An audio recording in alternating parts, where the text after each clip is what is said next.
Welcome to Convicted Hearts. I'm Jen with Convicted Hearts, and if you have a convicted heart, you're in the right place. Today, I have the honor of being here with special guest Jason. Why don't you go ahead and let people know where you're from, what you're about? What do you go by? Do you have a nickname, or you just go by Jason? No, I go by Güero Well, okay.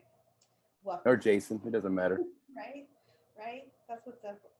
So I noticed something recently. Like we were in a group that we were both in, and I something you posted caught my attention, and I was thinking, this guy would have some great information for people who are coming home from prison and trying to get their life on track, and see what options are out there as far as support, restoring their rights for certain things. um, I know you're in Arizona right now, right? Yeah, I'm in Arizona. From California. Yeah, originally, and then we came out here to Arizona just to try to, when I was younger, try to help me get out of shit. But it's not where you're at. If you want to find it, you'll find it. Got it. So, Got it. Can you tell me a little bit about when you lived in California? Like what was your experience and what ages were you here? um, I lived out there for quite a while. My teenage years. I mean, born and raised out there. I was born in Indio, and then my father ran a lot of the Bob's Big Boys out there in California. So we moved around a lot. But then with a single parent and always working, that means you have time to go out there and act a fool and Mm-hmm. get into trouble. But it got into a bunch of trouble and started. My dad was like, "Hey, maybe we need to get out of here." I had a couple family members here in Arizona, and so to try to help me out, keep me out of the chain of scenery, Right. he brought when I came out here, and then I started meeting people from California out here, and then Mm-hmm. people that just didn't have nothing to do like I didn't, Mm-hmm. and went from there. Yeah. Now, your experience with being incarcerated, if I understand correctly, when we spoke, were you first incarcerated at just 18 years old? Yeah, I went. No, I mean, I was always getting arrested since the age of 10, 11. I started getting in trouble back in California. Wow. And then out here, I got in trouble as a juvenile, like 16, 17. Mm-hmm. And then they started to try to get me to go to a boot camp out here. It's like an alternative, like a second chance kind of thing. Right. It's like a military boot camp inside of a prison. Really? So yeah, it was crazy. It's called in Florence, Arizona, Mm-hmm. where the main one of the main prisons where it started is in Florence. And then they have it different sides, like East Unit, South Unit. One East Unit, it was a medium yard, and they had inside of the unit, they had a fenced in, looked like Quonset huts, and it was like a military. I mean, your beds had to be creased and quarters bouncing off it. They walked us. We ate in the chow hall. Mm-hmm. They just before all the regular convicts came in, Mm-hmm. and then after that, we'd either go outside the gates and run like 10 to 12 miles a day. It was straight. I mean, we were low crawling and going through obstacles and Yeah. throwing up because you slamming water all down. It was, but I messed it up.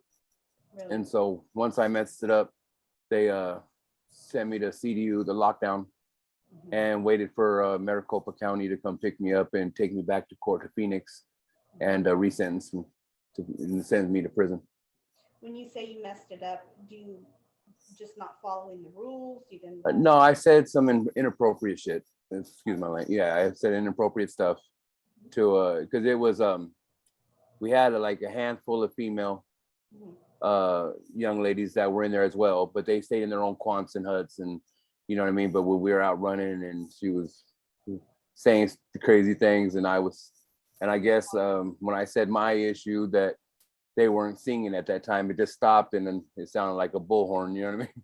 Oh, So okay. we turned around and they kicked me out. I was almost finished with it, like maybe 3 weeks, and Wow. I would have got out and been on probation and went to prison. But Yeah. I made a bad choice and I paid for it. How old were you again at that time? I was 17. Okay, you're 17. Yeah. So Now, yeah, I was transferred to adult court when I was 16. oh wow, when they took you from that program and took you back, what was that like? Is it sort of like being put in the hole or like solitary? Yeah, well, until they came and picked me up, I was in the regular CDU, the lockdown, the whole. And then until transport got there from Maricopa, they took a couple weeks to come grab me and Right. then took me back and resentenced. They sentenced me to boot camp, but then when you mess it up, you go back to the county and then you go back to court and get resentenced. Okay. Okay. Got it. What typically, like, what crimes did they, since childhood, what type of things were you arrested on? Like, was it drugs, Um, a lot of theft, stupid things like burglaries burglaries? and just trying to, that my mom was never around, which isn't an excuse. So it was just my dad trying to raise two badass kids. Yeah. So he did everything he could, working two jobs. So he had to sacrifice being around to be able to put a roof over our heads. So that left opportunity for me to run amok Yeah. and just trying to feed he had enough money to pay the bills, but you know what I mean? It was a choice I made to be able to survive. It wasn't trying to take over the world. It was just trying to survive. Right. But Right. I did it, you know what I mean? So I've never blamed it on, I don't, I have mommy issues. My mom wasn't there. And it was just me and my little brother. And I feel like it was my responsibility. So I had to do what I had to do. I wouldn't go back, but because it made me who I am today. Yeah. And it allows me to, help at-risk youth when I go to like talk for the probation departments out here now. And, they have like a lot of meetings at parks and stuff, the juvenile probation. And just to talk to the at-risk youth, and a couple of them listen and take it, because you listen to people that's been there, done that most times. Yeah. Unless you don't give a two shits, you know what I mean? Then you're just gonna have to fall and do what you got to do, like I did. I had to learn the hard way. Right. That's so true. Once you went to an adult prison, was that a huge like difference to you? Was it It same it's thing? different from here to California. It's really different. It's not like California. I mean, it's not as how the good word. It's not as it's not as structured Yeah. as California with like the cars and you know what I mean. It's different. And like back home, I feel like when you're incarcerated, you go full throttle. You know what I mean? Like you always got to go. Like when I came out here, I thought it was the same thing. As soon as I hit the yard, I just seen who the biggest and Yeah. just took flight and just to try to earn a name for myself. And because I was young, I was 18 years old, and Mhm. I felt like I had to prove myself. Right. You know what I mean? Because I figured it was like California, Mhm. and it was not saying that there wasn't down people or doing whatever, you know what I mean? But it was just different. Yeah. So I thought had to uh, make a name for myself, Mhm. Mhm. and got in a lot of trouble for trying to do that. You know what I mean? And they weren't used to that, and they see a kid come in, they're thinking like, oh, he doesn't. And what's wrong with him? They used to question me like, you're not from Arizona, but it's crazy, still crazy stuff that happening. People still getting handled for Yeah. what reasons or whatever not. You know what I mean? When they get out of line or do something stupid or Right. make bad choices or be in the sack or you know what I mean? Just getting debt and Right. just making bad choices. Yeah. What would you say, in your opinion, like is the biggest risk factor for getting in trouble or in bad, I don't know, being looked down upon or bad standings, however you want to look at it? Like, is it getting in debt? Is it gambling? Is it? Um, I mean, apparently every state's different. You know what I mean? Like Texas and California, Arizona, but it usually goes by the same guidelines. You know what I mean? You don't disrespect nobody. You more or less you stay out of the gambling, you stay out of the sack, or do whatever. You shouldn't have any issues, but you got to do what you got to do to survive. You Right. know what I mean? There's certain things you got to live by and rules. You got to abide by the laws of the land. Right. For You sure. know what I mean? And it's even if you don't want to, you still got to do what you have to do to make sure you can come home. Because some people that do that Hmm. don't come home, or they get an extra 10 piece or for doing whatever they have to do, it is what it is. Yeah. Most But definitely. I started, like I said, I started at 18, and I don't know if you can see it. Barely. Oh yeah, yeah, that's a good picture. Okay. Yeah. You have to send that to me. I'll put it in one of our photos Yeah. for this. Cool. Yeah, but it was just, I was scared, to Mhm. be honest. You know what I mean? Because I don't believe in, excuse me, I haven't ate all day. Okay. But Good. I was scared, to be honest.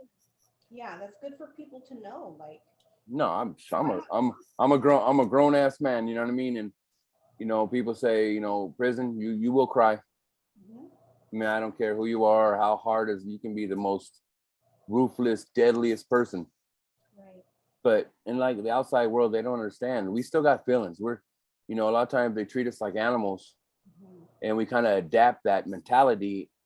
But when it's just you and you're, you know, if you're in a cell by yourself, or what the living situation is, even if you're in the flight, you know what I mean, the shower, mhm, you'll find a place, or on the shit. I'm sorry, the mhm. shitter, or the restroom.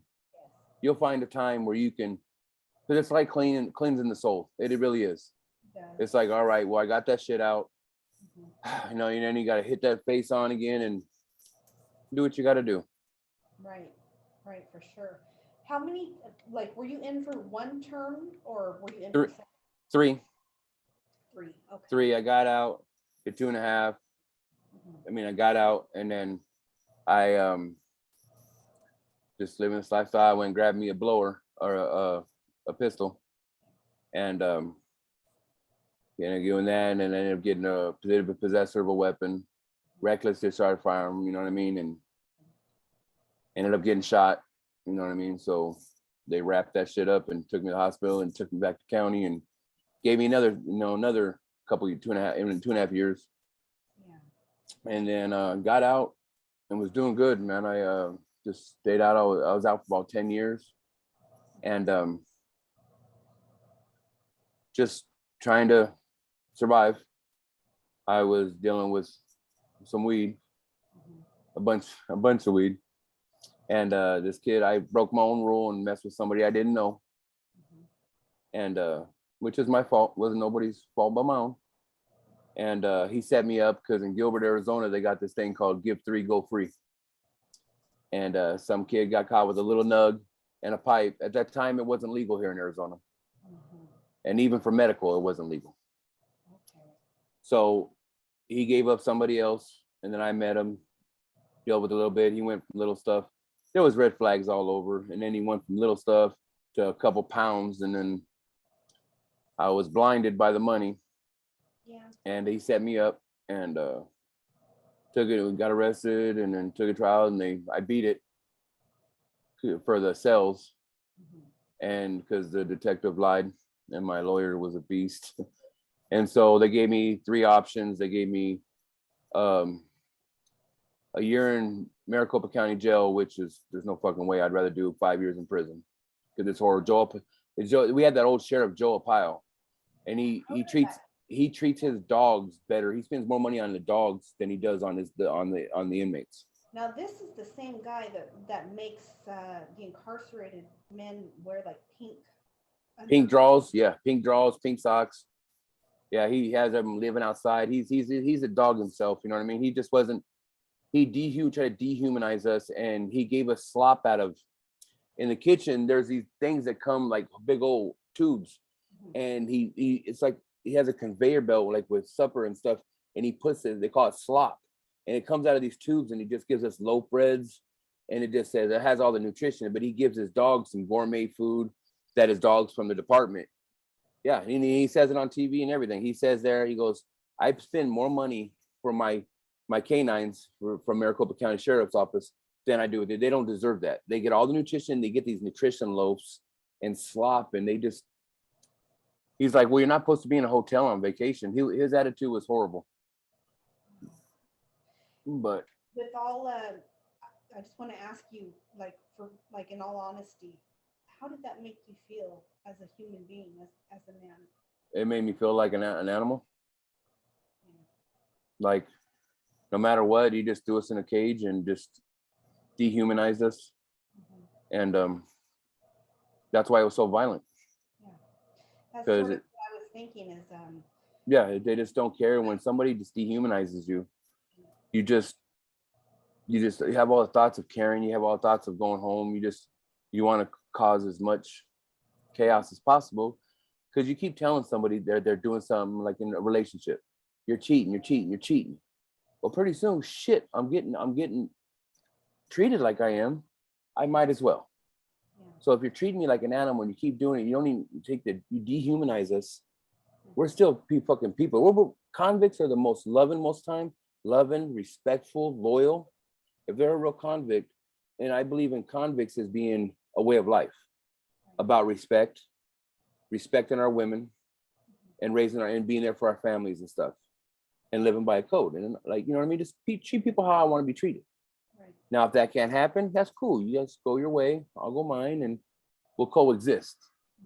You know what I mean? But everybody can't be. It's cut from a different cloth. There's a bunch of different cloth companies, and some are like Walmart grade, and some are, you know what I mean, Versace. You know what I mean? Just can't hate them for it, but it is what it is. Yeah. Now, is that sheriff? Is he still in office? Or? Oh hell no, no. We have Sheriff Pinzoni or some other one. He's a whole lot better, and he says, "Hey, you guys are just in here because you guys messed up." You know what I mean? And he doesn't try to treat us like we don't matter, or we don't have families or children, or, you know what I mean? He just says, "Hey, you guys messed up, and you got to pay the piper." Yeah, I was sitting on a panel the other day, and this is kind of a topic that came up, and it doesn't make sense to disrespect and harm people that are incarcerated, because these people are eventually going to be everyone's neighbor. You know, we're going to share a same. You know, your kids are going to be in the same school as other people. Like, why not for a little, kindness? And I'm not saying be a total pushover, but you know what I'm Yeah. saying. But no, but there's some CEOs in there that, or whatever, that in prison and kind of that you don't force their hand, you know what I mean, so to speak, and you just there's some of them that allow you just to do your time and not let your time do you. But some of them, for one reason or another, just want to make you pay even more, you know what I mean? But they forget that not all of us are doing life. I've ran into plenty of CEOs out here. I'm like, "What's up, CEO?" And they're like, they ignore me. There's a couple of them that said, "Hey, how you doing?" Yeah. There's a couple of them I talked to, and I seen one that I knew, and he was like, "Hey, how you doing?" And I told him my story, and he was like, "Man," he shook my hand. He goes, "That's fucking amazing." And he goes, "All that violent stuff you were doing in there, and you know what I mean, and fighting." And I said, I grew up, period. That's good. So my son, he saved my life, and the day I held him, and I haven't fucking stopped running. I haven't stopped. I will not. Even a road bump happened today. I put in for my notary, me and my wife, and she got her approval email right before we started this. Okay. I checked my email. No. But I had to send in all my court work and all this stuff, and it was kind of a speed bump. You know what I mean? And I was like, wow, I got a little depressed. I'm like, God damn it, man. It's like, no matter how much stuff has changed in my life, I still gotta work 10 times harder than the person that doesn't have no record or hasn't made mistakes. Right.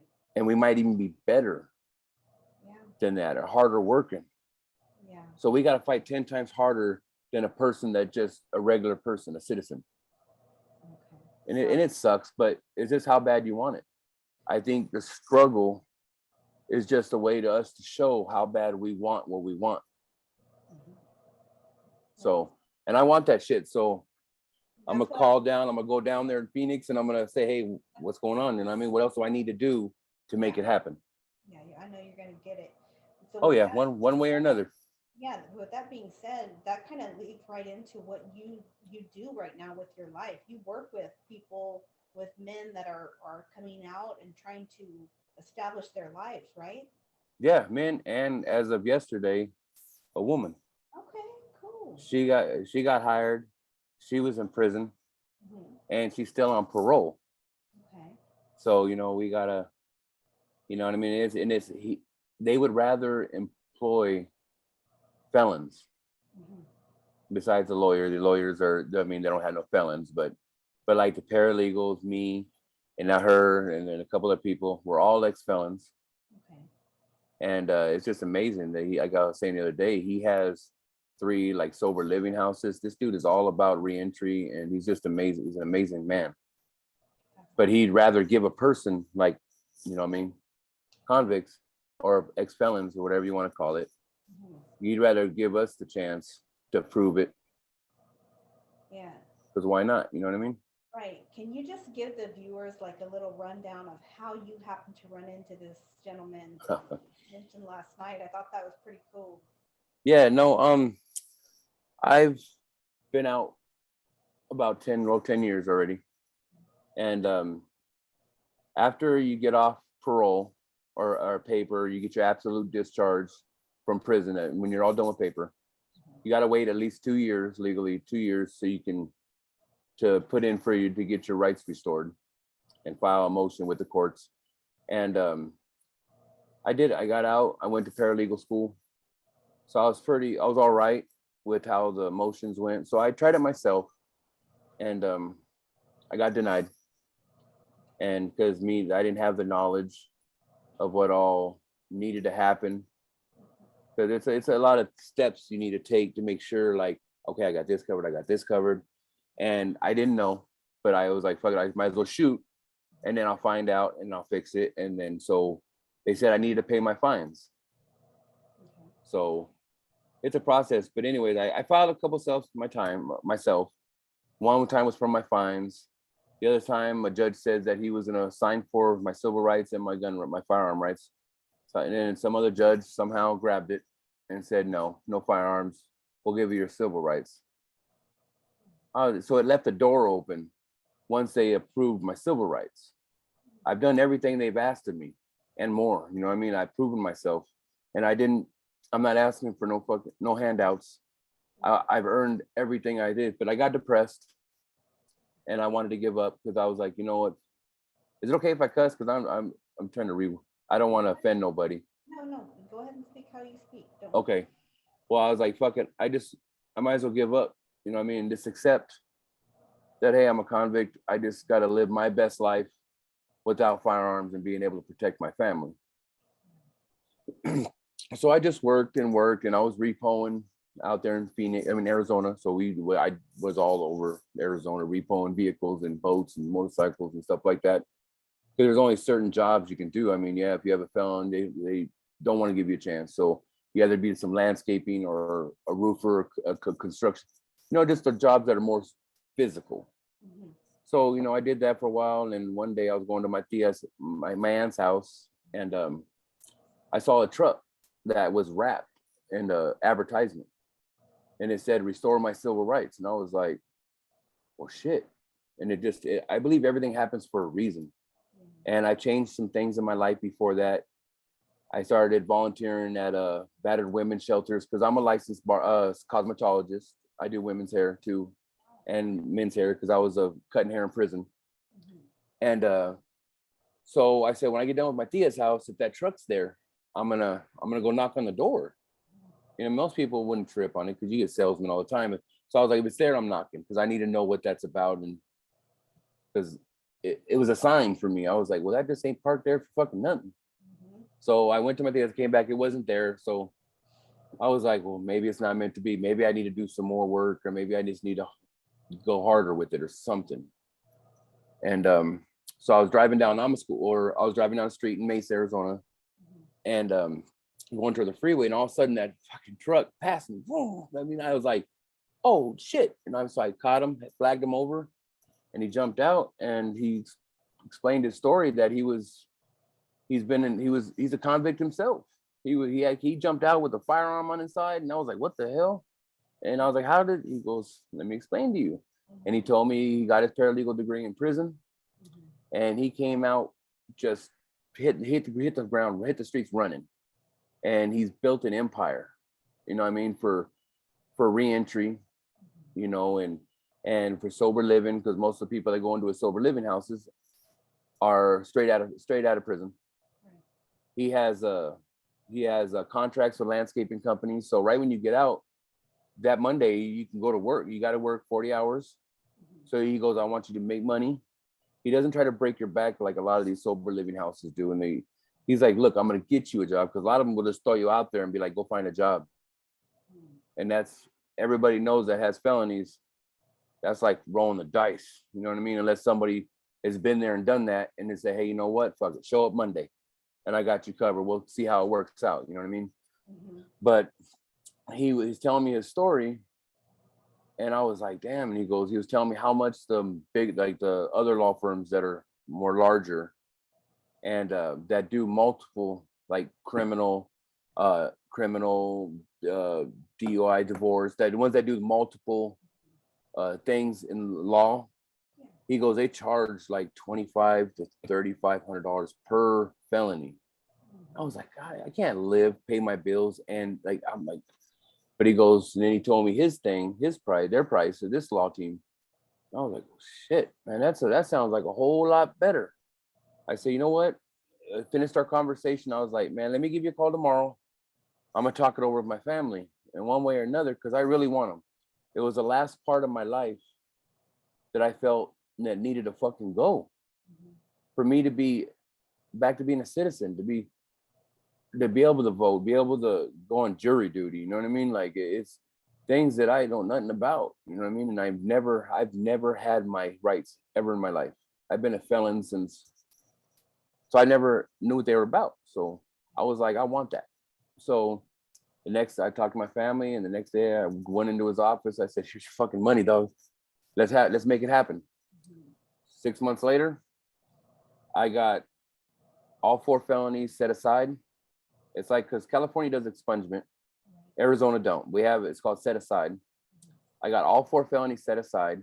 Then they put in there in the same motion, more or less, to get my civil rights, my rights to bear firearms, everything. And then the whole law team helped me navigate me through obtaining my CCW, my carrying concealed permit.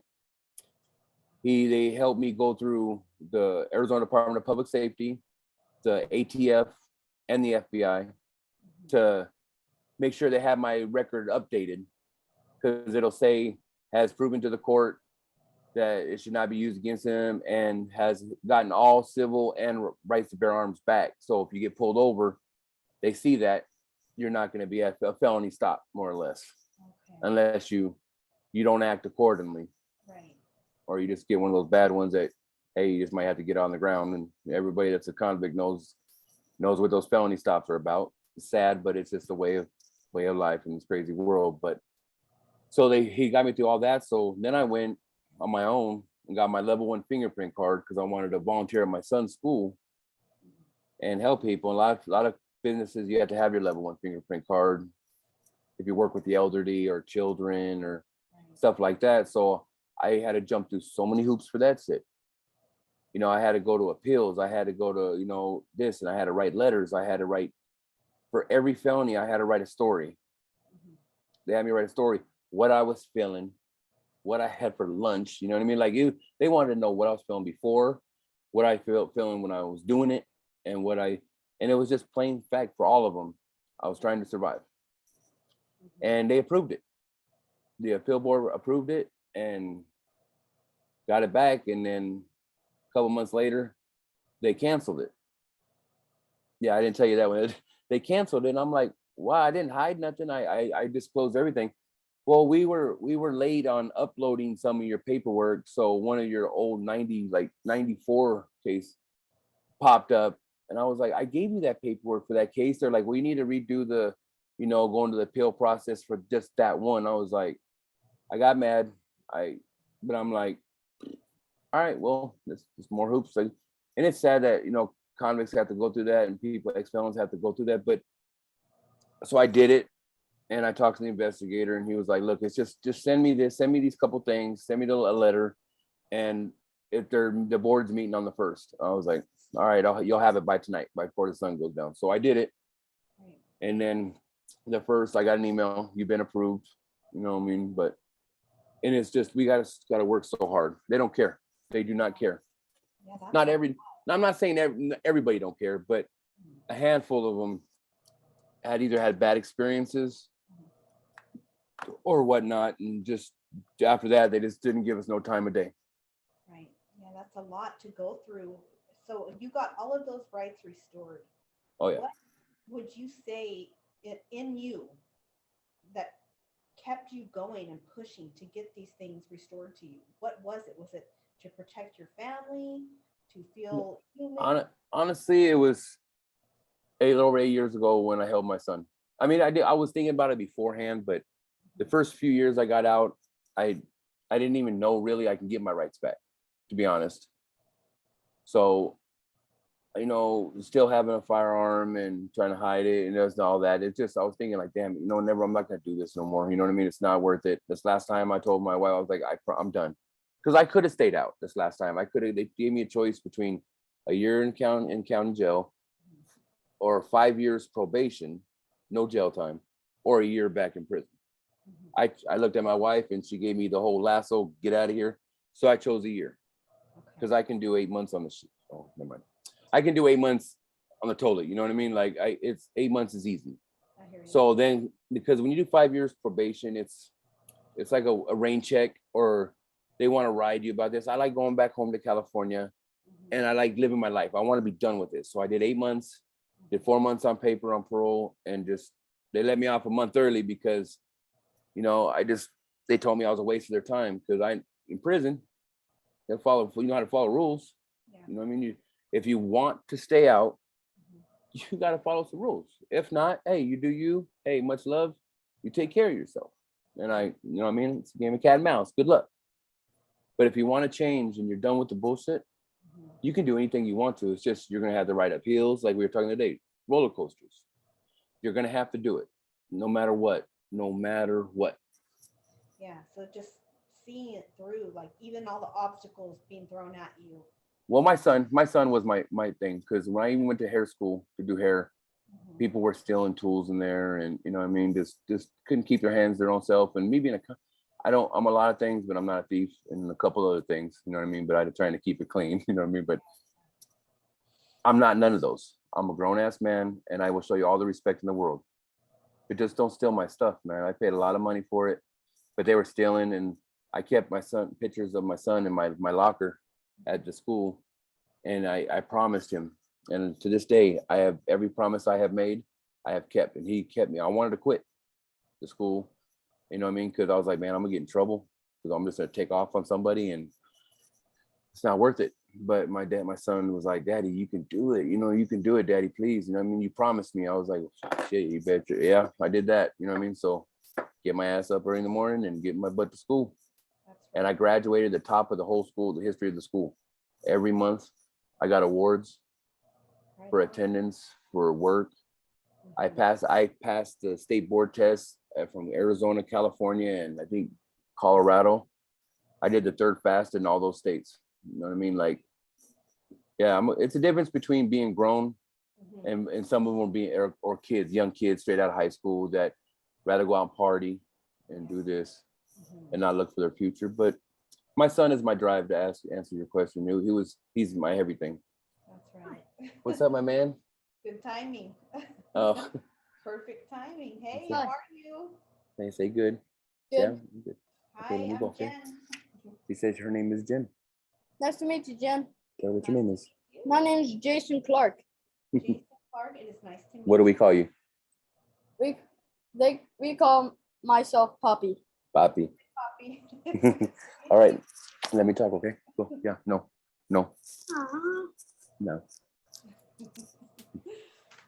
Right on. That's what's up right there. That's my whole world. That's the reason I do everything. Yeah. Everything. I told my wife, I was like, you could jump off a cliff one day or whatever, but they're not guaranteed my wife. But that right there is, he saved my life, hands over fist. Like he's the calm to my tsunami. You know what I mean? When I get to being a convict, man, you get overwhelmed a lot, and it's just your mind. When you get roadblocks or walls, you start thinking like, fuck it, man, at least I don't have these worries in prison. And then you start going back to your old routine, and next thing you know, it's not if, it's when. Right. It's when. Yeah.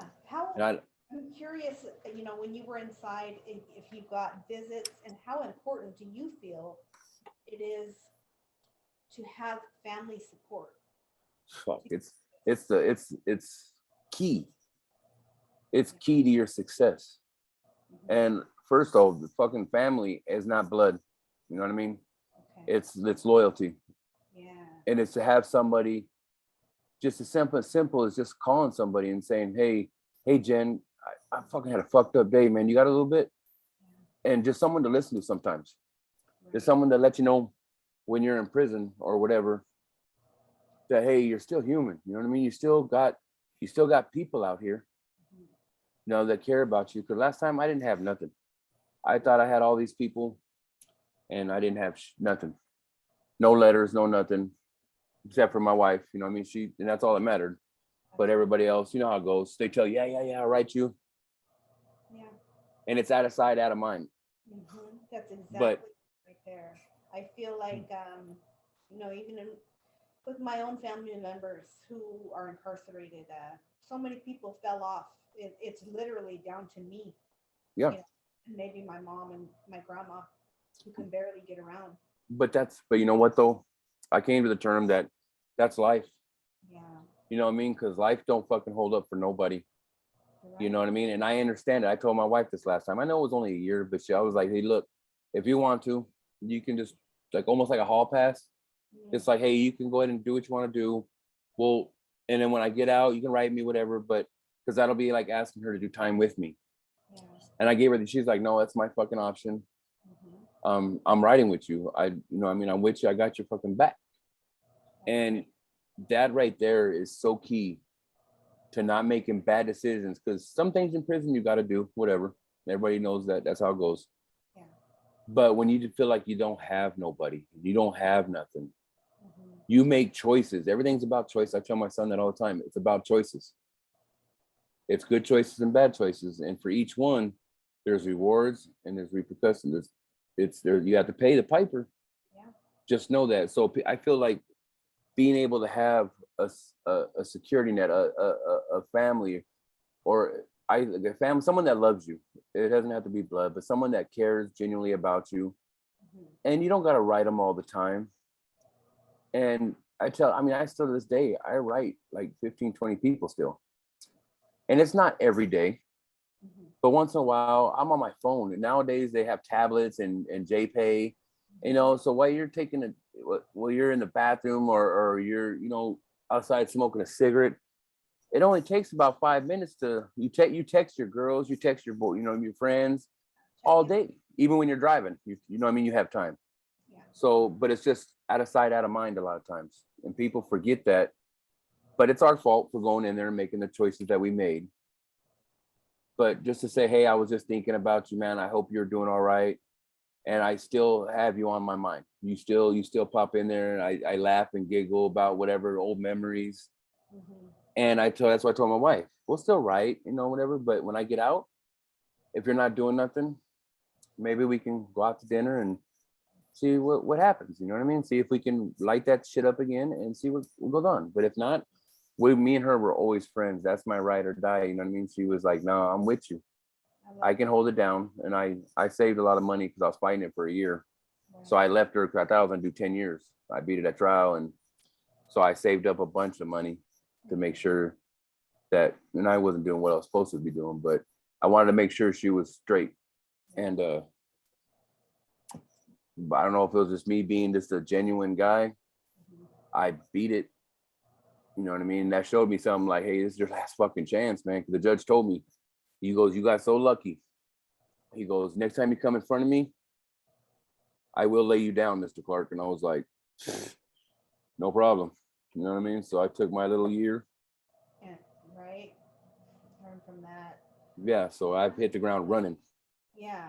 I feel like you really, you know, that last bid you did, I feel like you learned a lot from, and you move forward and like pouring back into, men and women like yourself who are trying to better their lives.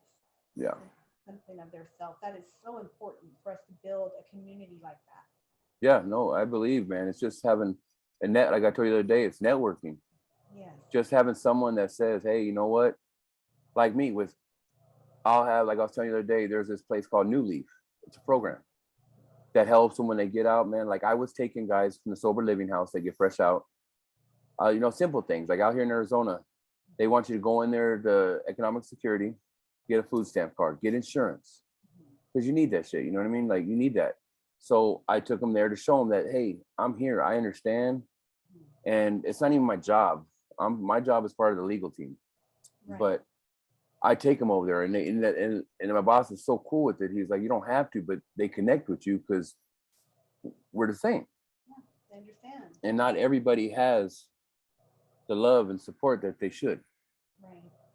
Either because they burned bridges when they were making bad decisions or whatnot, or whatever it is. But just to have someone say, hey, I understand. Right. And to help them as much as possible. But they gave them like vouchers for clothes, vouchers for new work boots. You know what I mean? Like food stamp, they gave them food stamp. And New Leaf is just amazing. They supply counseling.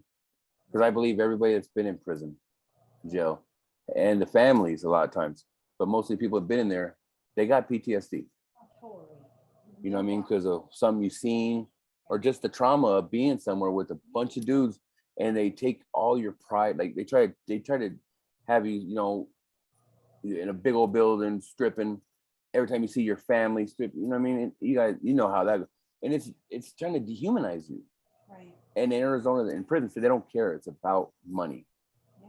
So if I can give you a little advice, I mean, when I posted that post on that website, on that page, I have people from Texas, from Florida, from thinking we only do Arizona. But a couple of guys in Texas, they were like, what do I do? I want them back so bad. So I was like, man, let me hit you back in a little bit. I did my own research, did this and that, and send them forms for them to fill out. You know, any little thing I can do, even if I can't help here or you got felony somewhere else, I'm going to try to do the most I can just to help you a little bit. And I tell them, keep me posted, you know what I mean? And it's just any little bit helps, anything.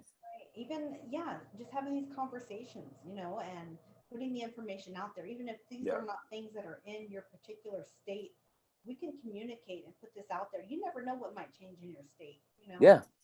Because there's a bunch of stuff. They have this group out here called AZ Common Ground.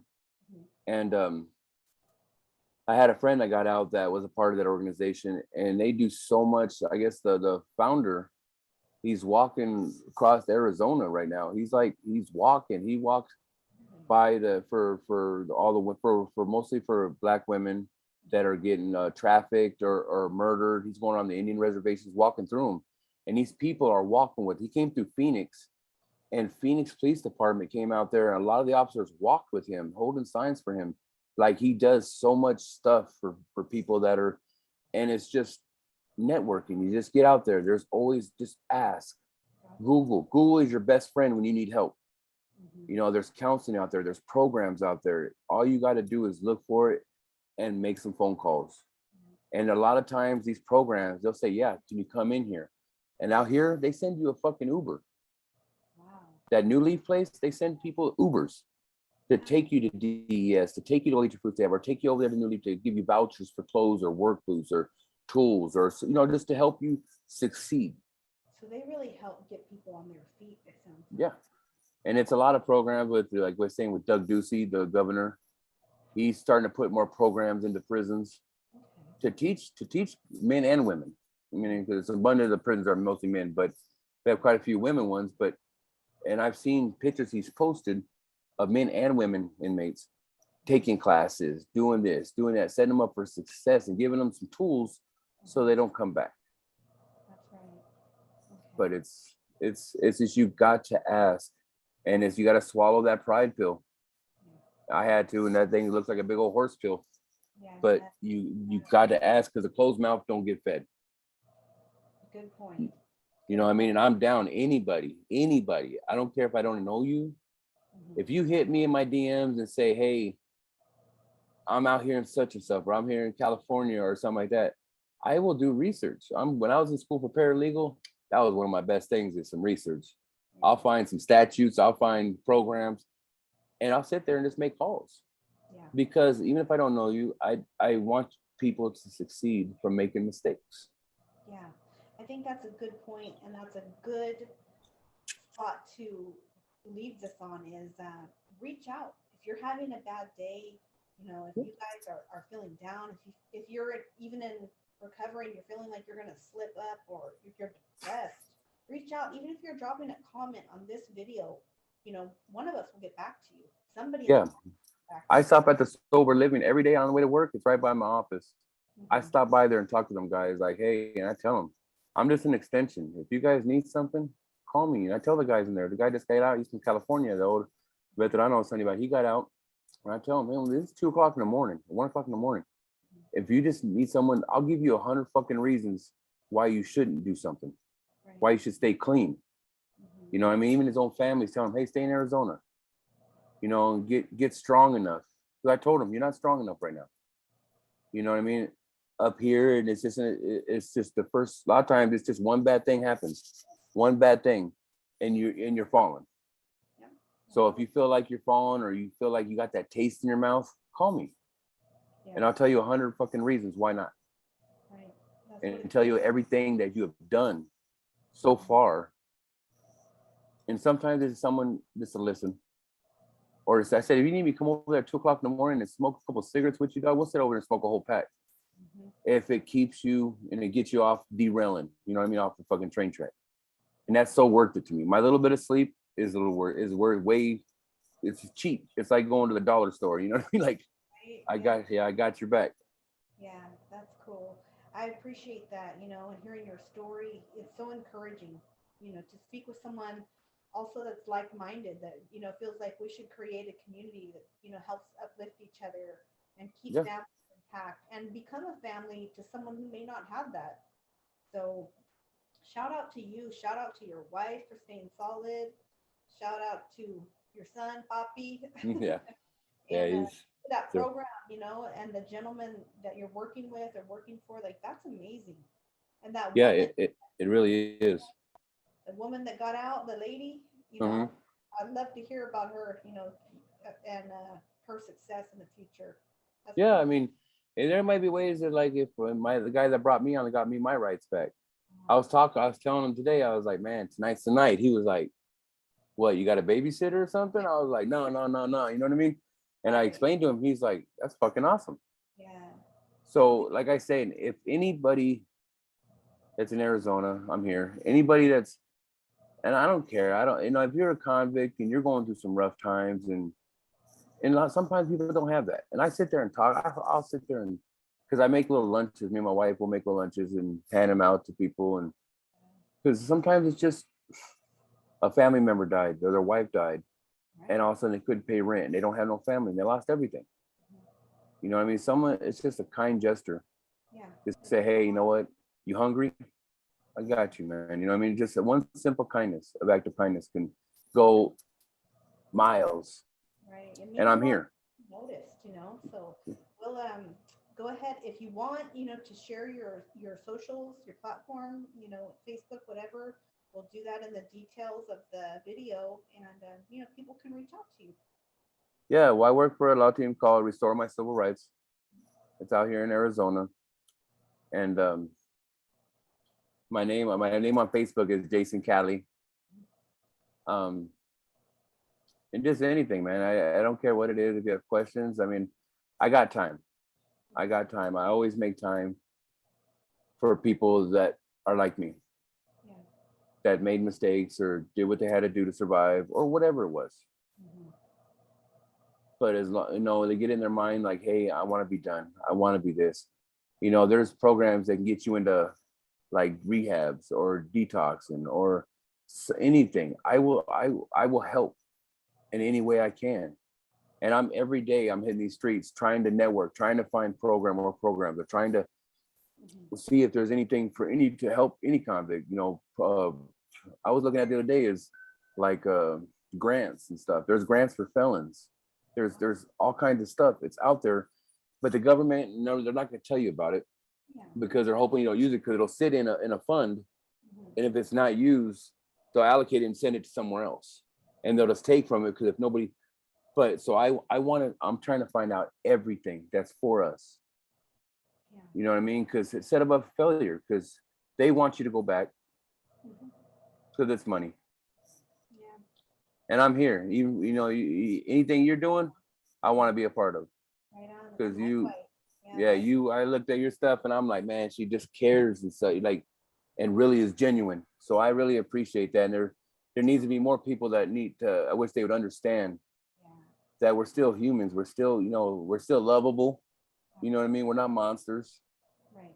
But sometimes it just takes the right person. If it don't work, that wasn't the right person. Right. Absolutely. Well, I Yeah. appreciate you too, and we'll sign out here. I just want to, tell you that I thank you. We'll stay in touch. I'd like to do a part 2, follow up with you. Keep doing what you're doing. You make people like myself proud.